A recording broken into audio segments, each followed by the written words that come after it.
Hello दोस्तों, welcome to बनाएंगे topper के आज के इस वीडियो में हम सॉल्व करने वाले हैं इसका नेक्स्ट पार्ट जो कि है एग्जाम्पल नंबर 5। और ये जो एग्जाम्पल नंबर 5 है ये रिलेटेड है आपका आयतन से रिलेटेड क्वेश्चन के लिए। जैसे किसी भी चीज़ के आयतन को अगर ज्ञात करना हुआ तो हम कैसे ज्ञात करते हैं, उसके लिए कई फार्मूले हैं। और सबसे पहले तो हम आयतन का मतलब आपको समझा देते हैं, तब आपको ये फार्मूले आपको याद करा देते हैं कैसे कैसे आपको रखना है याद।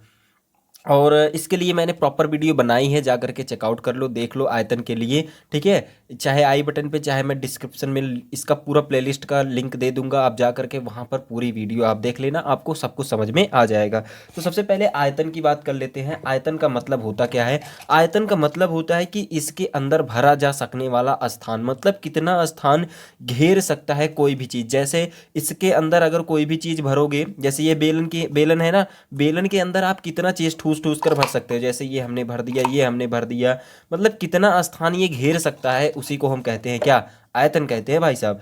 आगे बढ़, और इसी का जो फार्मूला होता है कि जैसे ये क्या है, बेलन है, बेलन के आयतन के फार्मूला जो होता है यहाँ से आता है पाई आर स्क्वायर एच। ठीक है ना, इसके लिए फार्मूला ये होगा पाई आर स्क्वायर एच। और हम अगर घनाभ की बात करते हैं तो घनाभ के लिए क्या होता है, जैसे ये क्या है आपका घनाभ है, इसमें लंबाई चौड़ाई और ऊंचाई तीनों ही क्या है, अलग अलग होती है, तो इसको हम क्या कहते हैं, घनाभ कहते हैं। तो इसकी लंबाई चौड़ाई और इसकी जो ऊंचाई होगी वो क्या है, यहाँ पर अलग अलग है। तो इसके लिए जो फार्मूला होता है आयतन के लिए, मतलब इसके अंदर जैसे ये एक ढक्कन टाइप का है, इसको ढक्कन को खोलो, इसके अंदर जितना भी स्थान घेरा जा सकता है उस स्थान को ज्ञात करने के लिए, कितना स्थान घेर सकता है उस स्थान के लिए हम क्या करते हैं, यहाँ पर फार्मूला लगाते हैं एल बी एच। ठीक है ना, L into B into H लगा देते हैं। और सेम यही चीज़ घन के लिए लगता है। घन के लिए, घन में लंबाई चौड़ाई ऊंचाई बराबर होती है, इसीलिए हम यहाँ पर भी ए रखेंगे, यहाँ पर भी ए रखेंगे, यहाँ पर भी ए रखेंगे, तो वैल्यू आ जाएगी आपकी ए क्यूब। तो घन के आयतन का फार्मूला होता है ए क्यूब। बाकी और शंकु के आयतन की फार्मूले की बात करते हैं तो ये आपका शंकु रहा।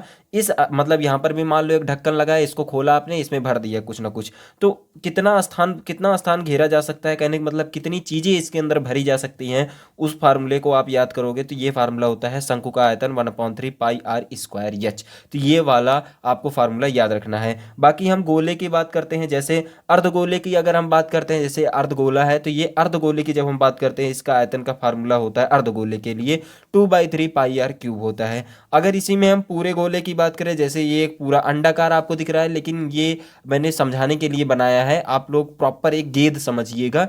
तो इसका जो फार्मूला होता है गोले का आयतन का 4/3 पाई आर क्यूब होता है। क्योंकि कई बच्चे क्या होते हैं, इसी वीडियो को देखने के लिए आते हैं कि एग्जाम्पल नंबर 15 हम देखेंगे, तो उनको कई बार क्या होता है बताना पड़ता है, कई बार जो है नहीं समझ में आता है कि ये जो है आपका जो ये है ना अर्धगोला, ये भी अर्धगोला है। तो इन दोनों को हम क्या करते हैं, इसको हम अंडा, लोग कहेंगे कि ये अंडाकार है, तो ये अंडाकार नहीं है, इसको हम प्रॉपर गोला मान करके चल रहे हैं। ठीक है ना, चलिए अब क्वेश्चन की तरफ आते हैं और बताते हैं आपको। हमने समझाया आपको कि आयतन क्या होता है, फार्मूले कितने यूज होने वाले हैं, सब कुछ बता दिया। अब सीधा सीधा क्वेश्चन पर आते हैं। क्वेश्चन क्या कह रहा है, कह रहा है कि शांता किसी शेड में एक उद्योग चलाती है। ठीक है ना, यह शेड एक घनाभ के आकार का है, मतलब इसमें घनाभ की जरूरत पड़ेगी, तो हमने घनाभ भैया निकाल लिया, जिस पर एक अर्धबेलन आरोपित है। भाई साहब ये रहा अर्धबेलन आपका, ये अर्धबेलन है ना, बेलन को बीच में से काट दोगे तो अर्धबेलन हो जाएगा। तो इसके ऊपर हमने क्या कर दिया, ऐसे ही रख दिया। तो इस टाइप से आपके बुक में क्या हो रहा होगा, दिया गया होगा कुछ इस टाइप से ना, इस टाइप से आपको दिया होगा जो आपका बुक है, तो उसमें बना है। अभी हम भी आकृति बना लेते हैं, तो देखिए आकृति को। ठीक है, देख लेते हैं, बना लेते हैं पहले। थोड़ा मुझसे अच्छा नहीं बना है तो आप लोग बनाइएगा फिर से, इसको अच्छे से बनाइएगा बुक में से देख देख करके। ठीक है ना, तो इस टाइप से अगर आप बनाओगे तो आपको इस टाइप से कुछ दिखेगा, ये तो इस टाइप से आपको मिल जाएगा। तो अब हमको करना क्या है, आगे पढ़ते हैं कि यदि इस शेड के आधार की बीमाएं कितनी दी गई हैं, 7 मीटर और 15 मीटर दी गई है। मतलब इसकी जो बीमाएं हैं, मतलब ये जो बीमा दी गई है, इसकी मतलब लंबाई और चौड़ाई इसकी जो दी गई है, यहाँ से एक 7 मीटर दी गई है, और एक जो है 15 मीटर, यहाँ से यहाँ तक 15 मीटर दी गई है। घनाभ का भाग की जो ऊंचाई है, घनाभाकार भाग की जो ऊंचाई जो दी गई है वो कितनी दी गई है, यहाँ से यहाँ तक की अगर हम ऊंचाई की बात करते हैं तो 8 मीटर की ऊंचाई दी गई है। ठीक है भैया, तो शेड में समावेशी हो सकने वाले हवा का आयतन ज्ञात कीजिए। मतलब इसके अंदर कितना जगह होगा जहाँ पर हम हवा भर सकते हैं। समझ लो ये एक टाइप के गुब्बारे टाइप का है। इसको हमने खोला, ऐसे एक दरवाजे को खोल लिया, इसके अंदर हमने हवा भरना है। कितना हम हवा इसके अंदर भर सकते हैं वो बताएगा इसके आयतन को। अगर हम आयतन, दोनों के आयतन को अगर हम निकाल लेंगे तो वो हमें क्या होगा, हवा का आयतन ज्ञात हो जाएगा। और इसके बाद इसमें दो पार्ट है, पहले इसको सॉल्व करेंगे, उसके बाद अगला सॉल्व करेंगे कि पुनः यदि हम यह मान लें कि शेड में रखी गई मशीनरी 300 मीटर क्यूब स्थान घेरती है, मतलब कि इसके अंदर क्या हो गया, कुछ ना कुछ, मतलब 3 मीटर का स्थान, मतलब जैसे मान लो ये क्या है, कुछ मशीनरी है, मशीन है ये, इस मशीन को इसके अंदर डाल दिया गया। इसके अंदर जब डाल दोगे तो इसके कितना भाग जो होगा, इसके कितना भाग, हवा का जो भाग होगा, ये अगर डाल दिया तो हवा क्या हो गया, इतने के आयतन के बराबर भाग निकल जाएगा हवा का। फिर उसके बाद क्या कह रहा है, 300 मीटर स्थान घेरती है तथा शेड के अंदर 20 श्रमिक हैं और जिसमें से प्रत्येक का जो आयतन है 0.03 मीटर क्यूब है, औसत स्थान घेरता है, तब शेड में कितनी हवा होगी। मतलब ये कह रहे हैं कि अगर ये शेड है, मतलब एक प्रकार का, जैसे देखते नहीं फैक्ट्री वगैरह या कहीं उद्योग वगैरह होती है, राइस मिल वगैरह होता है, तो ऐसी चीज़ें बनी होती हैं।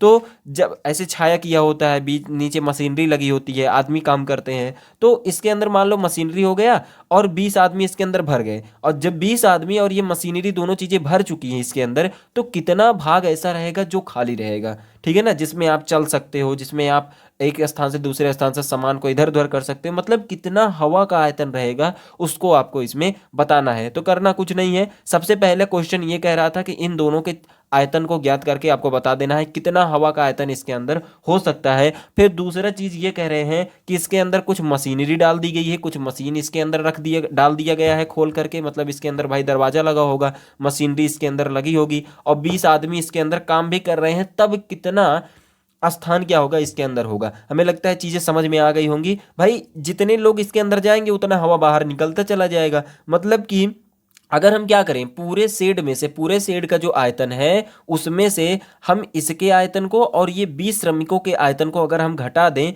तो पूरे हवा का आयतन इसमें अंदर कितना होगा, वो चीज़ हम क्या कर सकते हैं, इसमें ज्ञात कर सकते हैं। फिर से एक बार समझना चाहो तो वीडियो को फिर से रिवर्स करके देख लो, ठीक है ना। एक बार फिर से यहाँ पर मैं बता देता हूँ, जैसे यहाँ पर कोई मशीनरी है, ठीक है ना, मशीनरी इसके अंदर लगी है और 20 श्रमिक इस टाइप से 20 श्रमिक हैं जो क्या कर रहे हैं, 20 श्रमिक है जो काम कर रहे हैं। तो इसके अंदर कुल कितना ऐसा था, मतलब यहाँ यहाँ का कुल कितना हवा का आयतन होगा उसको आपको बताना है। तो हम क्या करेंगे, पूरे आयतन में से हम क्या करेंगे, इसको घटा देंगे। किसको घटाएंगे हम, पूरे जितना पूरा आयतन था उसमें से इसका आयतन और इस 20 श्रमिकों का आयतन घटा देंगे, हमारा आंसर आ जाएगा दूसरे का। पहले हम क्वेश्चन को लिखते हैं, अभी आपको लास्ट में सारी चीजें समझ में आ जाएंगी। पहले एक बार क्वेश्चन शुरुआत तो करते हैं, चलिए लिखते हैं। सबसे पहले घनाभ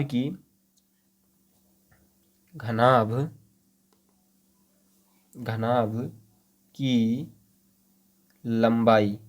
की लंबाई बराबर हो जाएगी यहाँ से 15 मीटर, चौड़ाई हो जाएगी यहाँ से, चौड़ाई बराबर हो जाएगी 7 मीटर, और यहाँ से जो ऊंचाई हो जाएगी वो हो जाएगी यहाँ से, ऊंचाई बराबर हो जाएगी यहाँ से 8 मीटर हो जाएगी।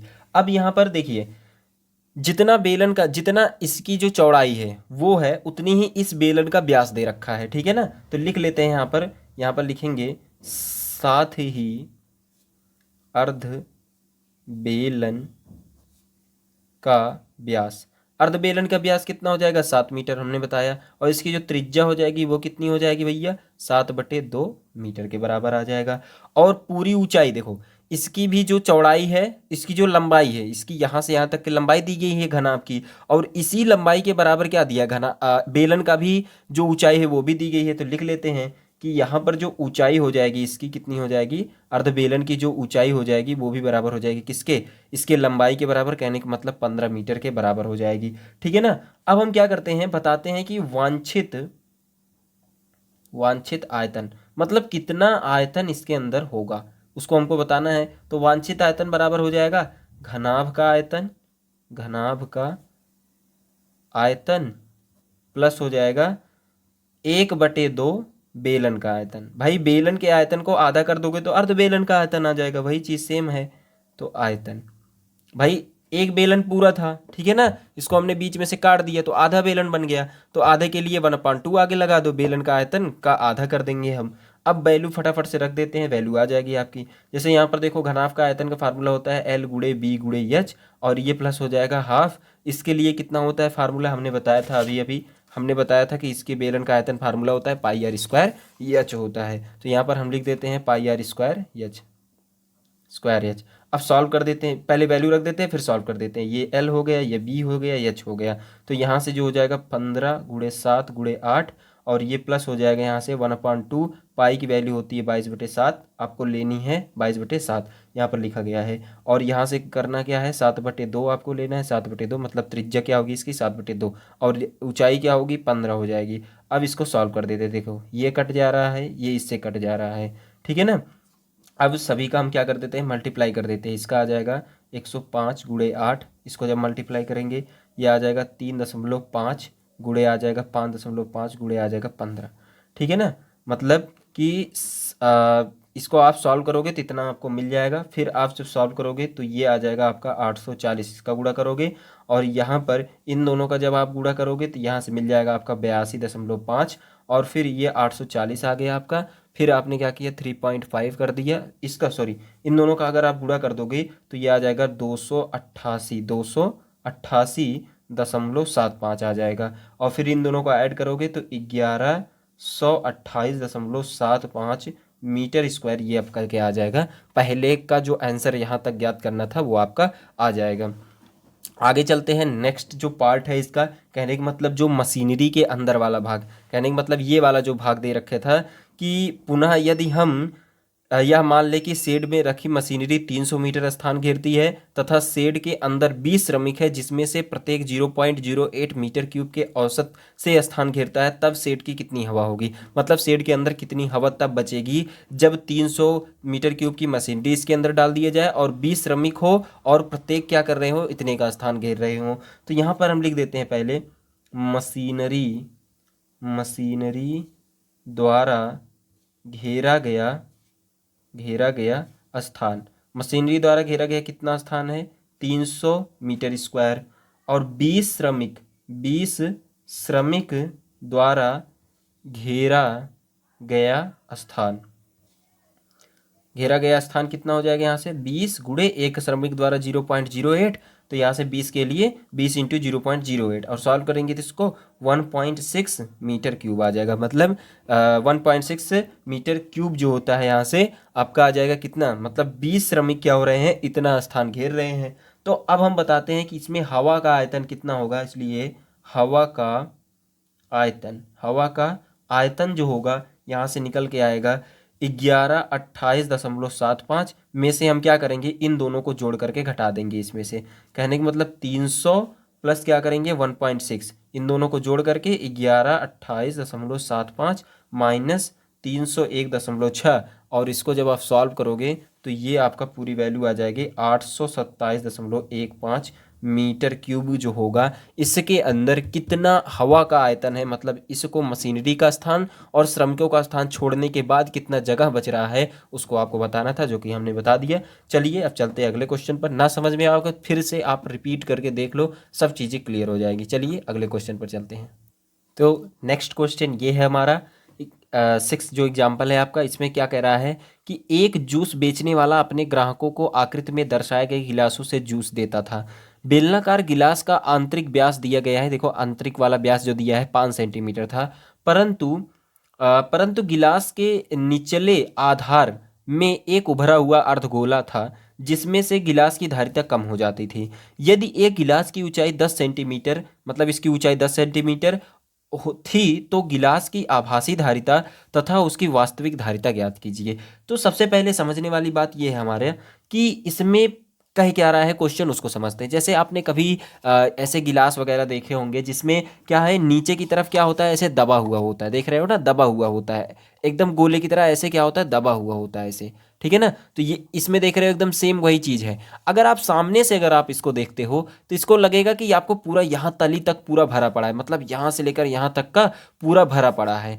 लेकिन ये क्या हो गई, आपको आभास होता है ऐसा, लेकिन इसकी जो वास्तविक जो धारिता होती है वो इतना कम होती है। जितना आप देख रहे हो, इतना आप गड्ढा जो इसके अंदर धंसा हुआ है, इतना भाग, ये अर्धगोले कितना भाग क्या होता है इसमें, कम होता है। तो वही चीज कह रहे हैं कि आप जब पीते हो पानी, इसमें अंदर जूस जब पियोगे तो क्या होगी इसकी, ये वास्तविक धारिता तो नहीं होगी, आभासी धारिता आपको लगेगी कि देखो, अधारिता का मतलब पहली बात तो होता है आयतन, ठीक है। मतलब आप जूस पियोगे तो आपको लगेगा पूरा यहाँ से यहाँ तक भरा है, मतलब आयतन पूरा है, मतलब पूरा फुल्ली भरा हुआ है। लेकिन वास्तव में होता क्या है कि इसकी जो धारिता है, इसकी जो धारिता है इतना तो कम है भाई, यहाँ पूरा नीचे तक नहीं भरा है। अर्धगोले कितना भाग, अर्धगोले कितना भाग, इतने जितना भाग, इतने जितना भाग इसके अंदर ऐसे धंसा हुआ है, और ये भाग जो होता है इसको, मतलब इतना जूस इसमें से निकल, मतलब कहने का ये है कि जब भी आप पीते हो जूस, तो यहाँ से यहाँ तक पूरा नहीं भरा होता है,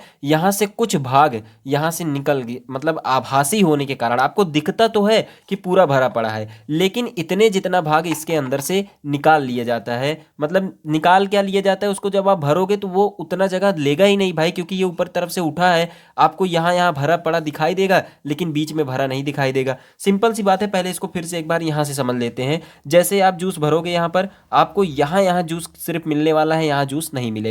तो ये कह रहे हैं कि आभासी धारिता क्या होती है, आभासी धारिता का मतलब आपको लगता है कि पूरा भरा है, लेकिन वास्तव में क्या होता है, ये पूरा नहीं भरा होता है, इतना भाग क्या होता है, कम होता है। तो वास्तविक धारिता निकालने के लिए हम क्या करेंगे, सबसे पहले पूरे गिलास को, मतलब ये बेलनाकार गिलास है, तो सबसे पहले इस बेलनाकार गिलास का हम पूरा का आयतन ज्ञात कर लेंगे, कितना आयतन होता है। फिर दूसरे केस में हम क्या करेंगे, आभासी धारिता तो ये हो गई, वास्तविक धारिता इसकी कितनी होगी, इसकी धारिता ये होगी कि इसको तो हम पूरा ज्ञात ही करेंगे। ज्ञात करने पर इसमें जो अर्धगोले कितना भाग इसमें से नहीं जा रहा है, मतलब इसमें से निकाल लिया जाता है या इसमें नहीं जाता है, या उठा हुआ होने के कारण इसके अंदर नहीं भरता है, तो उसको भी हम क्या करेंगे, घटा करके बताएंगे कि ये इतना भाग इसके अंदर गिलास में नहीं लिया जाता है। तो इसी चीज़ को आपको सिर्फ और सिर्फ लिख करके सॉल्व कर देना है, कुछ करना नहीं है। मतलब कि आपको इसका एक बार निकालने पर आपको आभासी धारिता आ जाएगी। वास्तविक धारिता कब आएगी, पहले तो इसको आप पूरा का निकालोगे, फिर पूरे में से इसको आप घटा दोगे, तो आपकी वास्तविक धारिता कितनी है वो आपको पता चल जाएगी। चलिए क्वेश्चन करते हैं, अभी सब कुछ समझ में आ जाएगा। सबसे पहले लिखते हैं यहाँ पर हम, बेलनाकार गिलास की त्रिज्या, बेलनाकार गिलास की त्रिज्या बराबर हो जाएगी यहाँ से 5/2, क्योंकि पूरी दी गई थी कितनी, 5, आधा करेंगे तो ये 5/2 सेंटीमीटर आ जाएगी, और इसकी जो ऊंचाई हो जाएगी वो कितनी दी गई है, 10 सेंटीमीटर। अब देखो, अब इसी टाइप से हम अर्धगोले का भी देख लेते हैं। अर्धगोले की त्रिज्या देखो, अर्धगोले की त्रिज्या कितनी हो जाएगी, 5/2, जितनी त्रिज्या इसकी ही उतनी त्रिज्या इसकी होगी। अब देखते हैं पहले फार्मूला क्या है, क्या कर रहा है। तो बेलन के लिए हम जानते हैं πr²h, हमको ऊंचाई की भी जरूरत पड़ेगी जो कि हमने निकाल ली, त्रिज्या की जरूरत पड़ेगी, ठीक है ना, बेलन में त्रिज्या और एच की जरूरत पड़ेगी, दोनों को हमने निकाल लिया। अब यहाँ पर अर्धगोले की त्रिज्या भी सेम है, तो अर्धगोले की त्रिज्या देखो, अर्धगोले में क्या चाहिए होता है, 2/3 πr³, सिर्फ त्रिज्या चाहिए होती है, तो हमने त्रिज्या ज्ञात कर ली। अब हम क्या करते हैं, सबसे पहले गिलास की वास्तविक धारिता ज्ञात कर लेते हैं, मतलब कि सबसे पहले ही वास्तविक धारिता, चलो पहले आभासी ही ज्ञात कर लेते हैं। लिखते हैं गिलास की आभासी धारिता, आभासी धारिता। देखो आभासी धारिता कितनी होगी, आपको लगेगा कि यहाँ तक पूरा पूरा भरा है, ये उठा हुआ भाग नहीं है, ठीक है। तो यहाँ पर लिखेंगे बराबर, ये किसके हो जाएगा बताओ, गिलास की पूरी धारिता बेलन के आकार की है, तो बेलन की जो धारिता आयतन हो जाएगा वो कितना हो जाएगा, πr²h। और यहाँ पर जो वैल्यू रखी जाएगी 22/7 हो जाएगी, और यहाँ से हो जाएगा 5/2, और ये भी हो जाएगा 5/2। एच की वैल्यू कितनी दी गई है, 10। अब इसको जब सॉल्व करेंगे तो यहाँ से आपका आ जाएगा, इसको हम लिख दे सकते हैं 3.14, और इसको आ जाएगा 2.5, इसका भी आ जाएगा 2.5 इंटू हो जाएगा 10। और इसको जब सॉल्व करेंगे तो 25 का 25 के साथ कर देते हैं, तो ये आ जाएगा 2.5 का 2.5 का 6.25, इसका करेंगे तो 31.4, और जब इन दोनों का मल्टीप्लिकेशन करेंगे तो ये आ जाएगा 196.250, ये आ जाएगा इतना सेंटीमीटर क्यूब के बराबर आ गया। क्या आपका गिलास की जो आभासी धारिता थी वो आपको मिल गई, मतलब आपको देखने में लगता था कि ये पूरा भरा है, तो भरे वाले का हमने निकाल दिया। अब क्या होगा, गिलास की जो वास्तविक धारिता होगी वो कितनी होगी, गिलास की वास्तविक वास्तविक धारिता, देखो वास्तविक धारिता कितनी होगी, गिलास की वास्तविक धारिता कैसे निकालेंगे हम? सबसे पहले तो निकालेंगे कि गिलास की आप लिख सकते हो आभासी धारिता में से हम क्या करेंगे, इसको घटा देंगे, मतलब कितने को, अर्ध गोले का आयतन, अर्धगोले के आयतन जितना भाग हम घटा देंगे इसमें से। चलिए घटा देते हैं फटाफट से।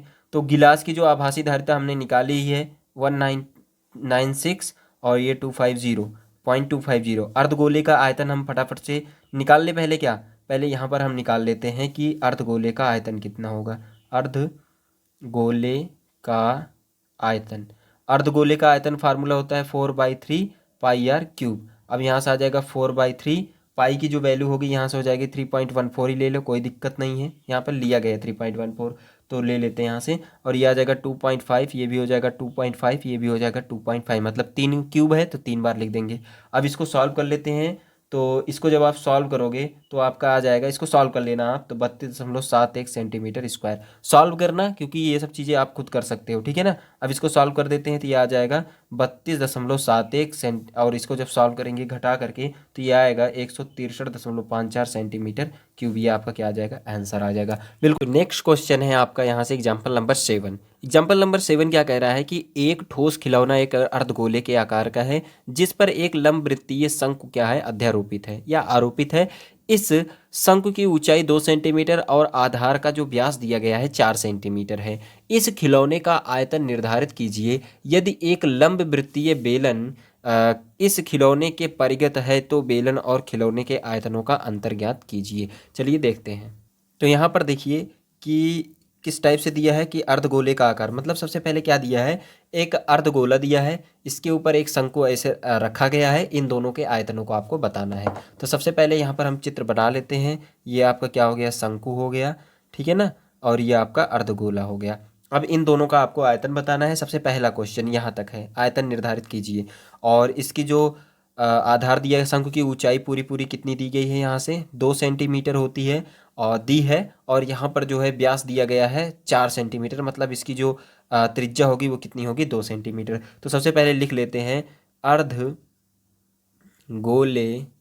अर्धगोले की त्रिज्या, अर्धगोले की त्रिज्या बराबर हो जाएगी यहाँ से 4/2 बराबर आ जाएगी 2 सेंटीमीटर।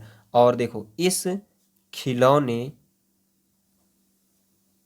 का आयतन, इस खिलौने का आयतन बराबर हो जाएगा, एक तो इसका आयतन, इस तो इसका आयतन। हमने बताया था फार्मूला आपको कि, तो फार्मूला ये है कि इन दोनों को आप जब जोड़ोगे तभी आपका क्या आएगा, इसका आयतन आएगा। तो यहाँ पर देखो इस खिलौने का जो आयतन होगा, दोनों के आयतनों को जब तक हम नहीं जोड़ेंगे तब तक नहीं आएगा। तो यहाँ पर देखो शंकु का आयतन और अर्धगोले का आयतन, यहाँ पर देखो शंकु का आयतन होता है 1/3 पाई आर स्क्वायर एच, और यहाँ पर जो अर्धगोले का आयतन होता है 4/3 पाई आर क्यूब होता है। बस इन्हीं दोनों फार्मूले को लिख दो, आपका पूरा आयतन आ जाएगा। चलिए हम फटाफट से लिख देते हैं आयतन को। तो यहाँ पर होता है फार्मूला 2/3, एक हो जाएगा 2/3 इंटू पाई आर क्यूब हो जाएगा, और यहाँ से हो जाएगा प्लस 1/3 और पाई आर स्क्वायर एच। वैल्यू रख देते हैं फटाफट से 2/3, और ये हो जाएगा 3.14, और ये हो जाएगा 2 की पावर आ जाएगी 3, 1/3 इंटू 3.14, और ये हो जाएगा 2 स्क्वायर इंटू आ जाएगा यहाँ से 2।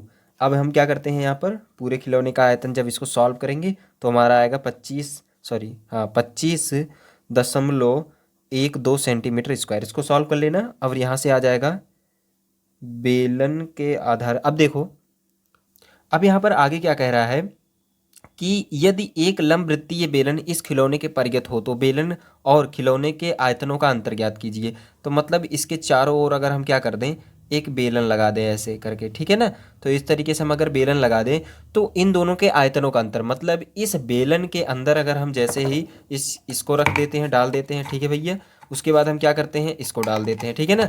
तो इसका जो आयतन पूरा बच रहा है, कहने का मतलब इसका अगर पूरा पूरा ढका हो तो इसका आयतन, जो इसका आयतन होगा इन दोनों के आयतनों से, जैसे ये दोनों का जो आयतन होगा, इन दोनों के आयतन को ज्ञात कीजिए, फिर इसके आयतन को ज्ञात कर लीजिए। फिर ये आयतन आपको ज़्यादा दिख रहा होगा क्योंकि ये ज़्यादा स्थान घेर रहा है, ये कम स्थान घेर रहा है। तो सबसे पहले हम क्या करेंगे, बेलन के आयतन को निकालेंगे, फिर उसके बाद इसका आयतन हमने निकाला ही है, दोनों को माइनस कर देंगे। वही चीज़ कह रहे हैं कि यदि लंबवृत्तीय बेलन इस खिलौने के परिगत हो तो बेलन तथा खिलौने के आयतनों का अंतर ज्ञात कीजिए। तो हमने भैया अंतर ज्ञात कर लेना है, फटाफट से देखो लिखते हैं, बेलन के आधार की त्रिज्या, बेलन के आधार की त्रिज्या क्या हो जाएगी बताओ, यहाँ से हो जाएगी 2 सेंटीमीटर। क्यों, क्योंकि भाई जितना इसका है उतना इसका भी होगा, तो 2 सेंटीमीटर इसका भी हो गया। अब यहाँ से देखो ऊंचाई कितनी हो जाएगी, ऊंचाई बराबर आ जाएगी, यहाँ से यहाँ तक पूरी ऊंचाई कितनी दी गई थी, 2।